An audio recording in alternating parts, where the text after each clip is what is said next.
We're going to move on, though, into we've got 3 of these left. We've got 6-mans today. Next week, we're going to be doing coaches. Which I don't think we're going to do full coaches. I think it's going to be more of a top 10 of coaches. What I'm thinking we'll probably do is on the website, we'll have the full list of coaches, but we're only going to talk about there's a top lot 10. to talk about I there. can't even imagine. Like, the 6-man, ranking the 6-man was hard. Like, That was brutal. We're just going to talk. I think coaches might end up organization. It's hard to separate those because, the the front offices. Yeah. Like Hoiberg top 10 or what? You got to put Garpax in there. Garpax, numero uno. No. But we're going to be looking at 6 men today. At the end, we'll kind of take our rankings and kind of see who the best team is going to be this year based on our rankings. But let's start off with some guys that these rankings were hard. They're fucking They hard. were hard. And it wasn't, first we had to get through the the hurdle of who's the 6 man. Designating the 6-man per team. Who's the 6-man? Because, and of course, we are using Real GM. Yeah. Please don't get angry at us. Real GM. Go look at the site. And here's how we did it. We looked at Real GM. If it was Can't guys, say that enough. Comment section hates us. If it was guys that they played the same position, the guy who was higher on the depth chart trumped the other. Wait. No, I'm sorry. I just wanted to ask you a question. I just want to get this out. And then if they were different positions, we looked at a combination of stats versus how many minutes they played versus how many minutes the guy above them played. Because if he didn't play as much, that kind of shows into how much time they're going to be on the court. And we tried to come up. I think we got a solid list of 30. Mm-hmm. Now, what's your question? So I just wanted to get that we're out not there. basing the 6-man off of the first player off the bench. We're talking about we are not the most productive player. Yeah, we're trying. We were trying to it's find a combination the most of minutes played, most productive, biggest impact to their team. Yeah, we got it. And you guys can see the full. Thanks, Chief. We got it. You guys can see the full rankings down below in the description. Go rankings. Go over to rankings. mostvaluablepodcast.com. I want to start with a group of 4 guys they're kind of younger guys, and one of them is one of the guys, he was hurt last year, and we've got Dougie McBuckets from the Bulls, Meyers Leonard from Portland, injured last year, only played 61 games. Tyler fucking Johnson, who cashed in. You got the big contract. Show me what you're working with, young kid. And then Frank the Tank, the sophomore, Kamitsky. Dave, I'm going to let you start. Who do you want to talk about first out of those 4? I love Dougie McBuckets. Look, you think this is going to be a breakout year for him? I really do. I saw a lot of good out of him last year. I think he is improving his game. He's getting more confident in his shot taking. And with this Bulls team, come on, you need outside shooting. Someone's going to step up. And this man has the chance with 4 guys driving to the lane. Well, that's the Hoiberg offense, right, Rankin? Right. And you know what? That's a really good point, bringing up Dougie McBuckets, because we saw the transition from Thibodeau to Hoiberg. Yeah. And that was probably the greatest gift McBuckets could have had. Oh, absolutely. Was working with Hoiberg instead of Thibodeau, because obviously McBuckets can't play defense, but he'll shoot the lights out. And we saw that he was able to drive the lane and actually... He can throw down. He can throw down, and he works down low, and he's a solid shooter, obviously. But what I want to argue is... Bobby Portis. I know. Bobby. I just want to tell everyone, Bobby Portis was the guy. Like, I didn't hate Dave for saying let's go with Dougie. Be that way. Because I love Dougie McBuckets. Love Creighton. But I was with Mike. I kind of wanted to put Portis. I just feel like the production Portis is going to bring in his second Taj is year. Getting traded, right? We can assume. That's the counter argument that hopefully. There's a chance Taj will be gone from this team by mid-year because some playoff contender needs a defensive stopper. Unless we're in the race, and we believe Taj is a part of the future, but then he walks. Bulls made moves to be a playoff threat, so that gives me the idea that they're not going to trade Taj unless we do so miserably early on that it's like, okay, even if they did, we're fooling ourselves a little bit. This front office wouldn't make the trade. So, I mean, I'm just going to push that away. So I'm going to consider... Portis had a really good summer. And what Portis was doing, he shot the ball a lot. Like, anytime he had the ball, he's like, all right, well he's not going to pass. The biggest thing anyone said to me where I was like, man, Portis looked good. Yeah, he should have looked good. He was the oldest one out there. All right. Like, yeah, it was the second year. Yeah, the Bulls had the oldest summer league team. Yeah, the Bulls looked good. Yeah, but they were the oldest team in summer league. Oh, the summer league. Yeah, they should have won the summer league. Thanks for just killing my hopes and dreams. Go ahead, Mike Rankin. Thank you, Ricky Widmer. I really liked what I saw from Portis, because he gradually started playing more minutes last season. I think, you know what, McBuckets, I love calling him McBuckets. Dougie. I just think he's going to have a huge impact on this Bulls team, but I think Portis is going to be more productive as a big man, especially since we're weak in that regard. He just fits us. McBuckets just fits the system's needs right now, and I think that because Portis and Taj are similar players, Taj obviously better defensively, Portis better offensively, they're stuck in that struggle back and forth. Meanwhile, look, Doug can sit there and just sit back at the 3-point line, watch people drive all day, and just jack up shots. Off a pick and roll, he can take a shot. Like, mid-range. I feel like he has the best opportunity on that team to be the difference maker, to be that impact guy. Yeah, no, definitely, especially since the position he plays, he can make an impact like in that way. What about Tyler Johnson? Tyler Johnson's the guy I want to talk about. Only because Boy got paid. And I'll tell you this. The only reason Tyler Johnson is on this list, boy got paid. Basically, it's he got paid into the 6-man role. You want to be the 6th man? Here's your money. Show us what you can do. Yeah. And this year, I'll be honest, I don't think he's going to do that great. I don't think he's going to be that great. They lost Dwayne Wade. Yeah. So more opportunities. Are we expecting him to come in and be D Wade? Oh, absolutely not. Nobody's saying that. Really? But I'm just saying he's got more opportunity to shoot the ball. Thanks, Skip Bayless over there. I don't think I think that we're overhyping. It's a running joke.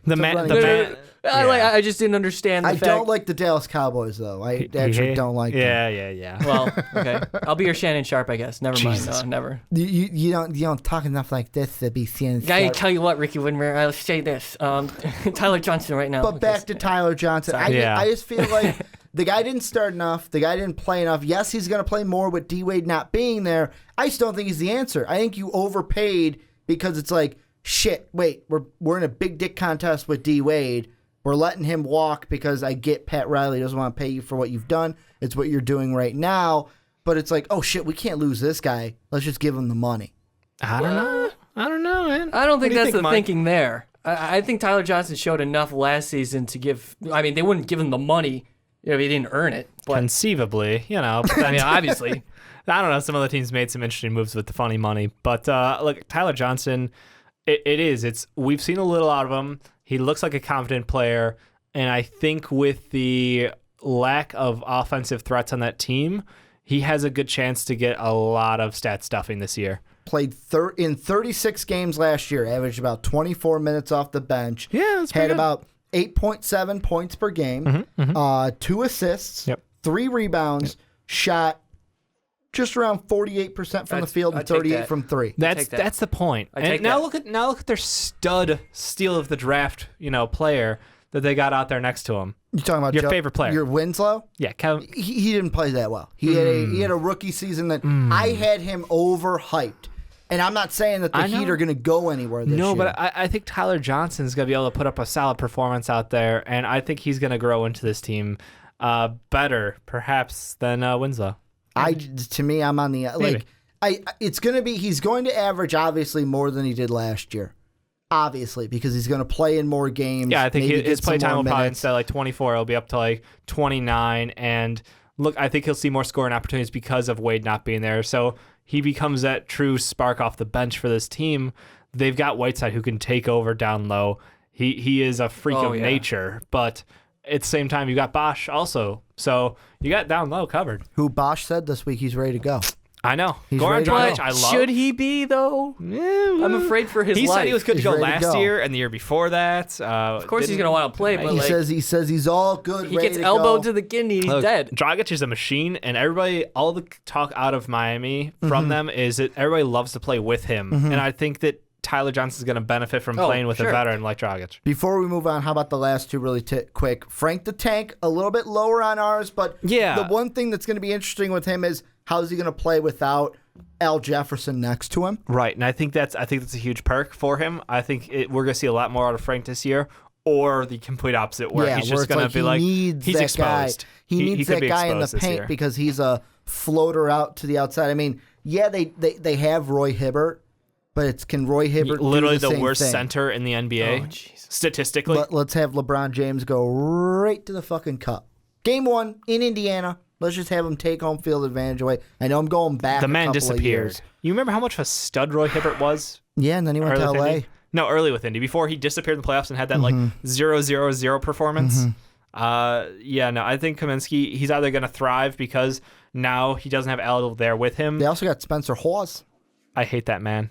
Because of his time with the 76ers. Yeah. I never forget. They got their centers are Zeller, Hibbert, Hawes. I think Kaminsky got a nice wake-up call last year, his first season in the NBA. And, it's obviously a different game in college. But Well, he was able to play his style in like- college, and he was dominant. But in the NBA... In college, because the guys weren't... Like, in the NBA, they're bigger, faster, stronger. Of course. In college, he was able to run the court, shoot from three, manhandle him down low with his back to the basket. In the NBA, it was, oh, shit, I can shoot from three, but... These guys down low, I can't just even go on his own in team, and Al Jefferson's got like 40 pounds on you. I just can't like go in and back him up and then turn around, fade away like I would do in college. So to me, I think with Frank the Tank, we're going to see more of he's going to become more of a stretch four. Stretch out to that outside and get your boards and That's fair. shoot from the outside because he does have a sweet shot. Also, he's a kid from the Illinois area. Always got to throw that in when we talk Frank the Tank. But before we move on, Meyers Leonard. Playing some more games this year. Do we see him maybe take the starting role from Plumlee? I expect him to. We decided between two players, and Leonard actually won only because of that fact right there. You feel like he's going to be productive enough because he averaged 24 minutes last season behind a guy who averaged 28. So I think at this point, and we talked about his injury concerns. At this point, his production, we picked him as the sixth man. Yeah, I mean, it was him or Crab, and Crab, obviously, with CJ ahead of him, he's not going to get as many scoring opportunities, but still, I think Leonard has a chance to take over that role. And honestly, his impact to this team is probably stronger because being a standout big, when you have two thriving guards in the NBA who are both all-star quality, I think that's going to help the team more. I think you'll see the impact stronger from him rather than Crab coming in, who is a very good player, don't get me wrong, but I think his contributions will be overshadowed. Now I want to ask you guys next because this is a guy that you guys had ranked higher than I had him ranked the lowest. Rankin, you actually had him ranked the highest. You had him at 6. He ended up being at 9. Al Jefferson. Yeah, you know what? I got my L's confused there. We talked about Horford earlier.